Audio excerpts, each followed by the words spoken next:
You've probably heard the phrase, right person, wrong timing. And if you've lived it, you know it can feel convincing. There's connection, there's something real. But staying steady inside that connection is where it gets hard. Maybe you're the one who leans in and feels the possibility. Maybe you're the one who cares, but something tightens when it gets close. Either way, we tend to call that timing, but what's actually happening is much simpler and much more human. It's about capacity, the ability to stay open when something starts to matter. Let's slow that down together. When we describe something as right person, wrong timing, we're usually naming the experience of connection that feels real but difficult to stay steady inside. The connection itself isn't the problem. There's resonance, there's recognition, there's something meaningful happening. But as soon as the relationship begins to deepen, something inside the system tightens. It might show up as uncertainty about how much to share. It might be a sense of overwhelm when communication becomes more consistent.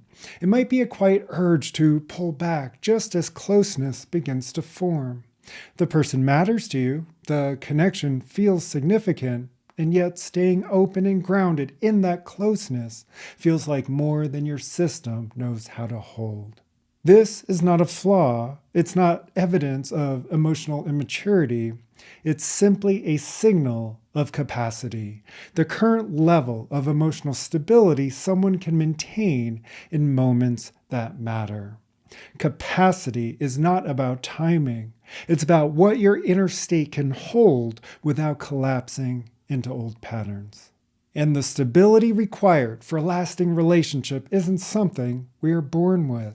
It's something that is trained through experience, presence, and intentional awareness. When we look at relationships through this lens, the question stops being, was the timing right? And becomes, can my inner state remain steady when the stakes rise? That's the real inflection point. If you're the one who feels available, the experience can be confusing. You may feel clarity about what the relationship could become. The connection feels grounding, exciting, or meaningful. You might find yourself ready to step into something real. But when the other person hesitates, pulls back, or remains inconsistent, it can feel like the ground shifting beneath you. You may start questioning yourself, wondering whether you were imagining the connection, trying to understand the gap between what you feel and what the other person is able to meet. It's not rejection, it's not a lack of care, it's simply a difference in capacity. The ability to stay steady when closeness brings emotional intensity. If you're on the other side, where the capacity isn't quite developed yet, the experience feels different. You may genuinely care for the other person. You may feel the connection deeply, but something in the body registers closeness as pressure. The heart opens, and then something quietly braces. It becomes difficult to breathe fully.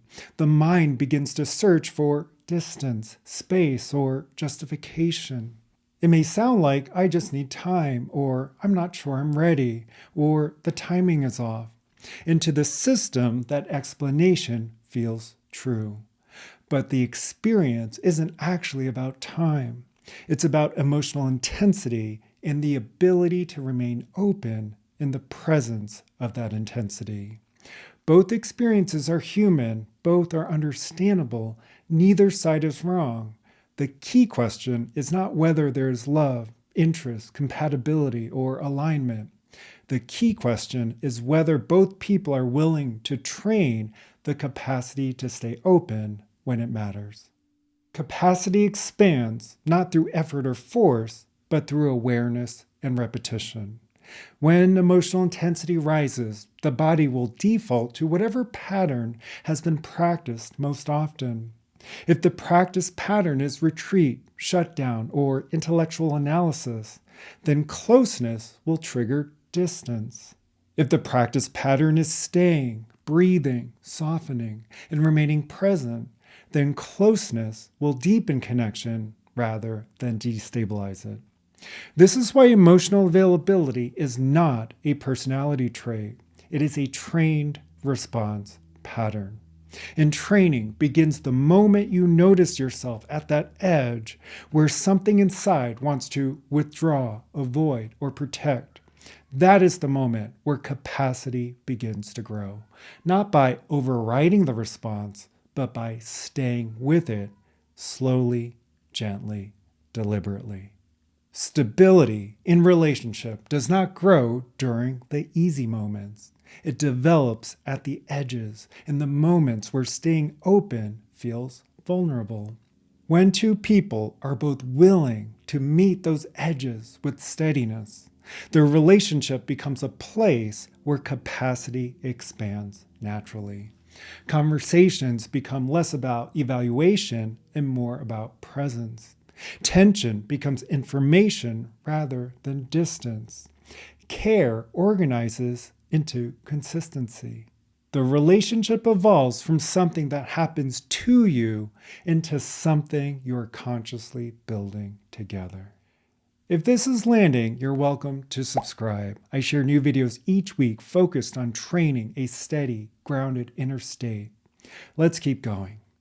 When only one person is willing to train capacity, the relationship becomes uneven. One person leans forward while the other moves back. One tries to build clarity while the other searches for space. One is ready to stay open while the other retreats into familiar protective patterns. This dynamic can feel painful, but it is also extremely clarifying. The challenge is not whether the relationship is valuable or meaningful. The challenge is whether both people are available to grow inside the connection. And this question cannot be answered by time, hope, or potential. It can only be answered through presence and consistency.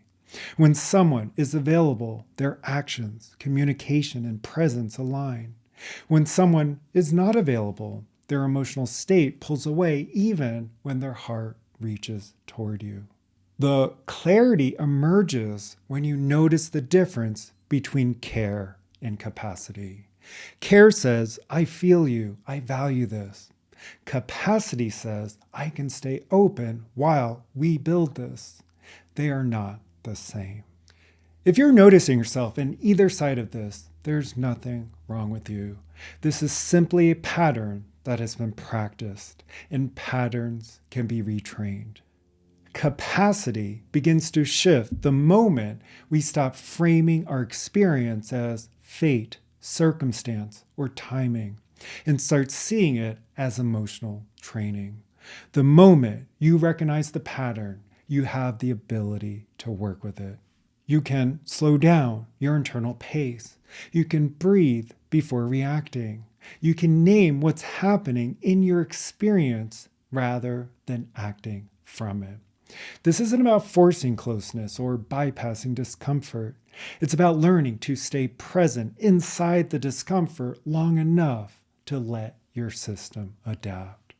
The person you're becoming is shaped by what you are practicing.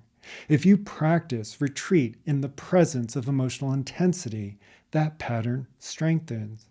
If you practice softening, breathing, and staying open, your capacity expands.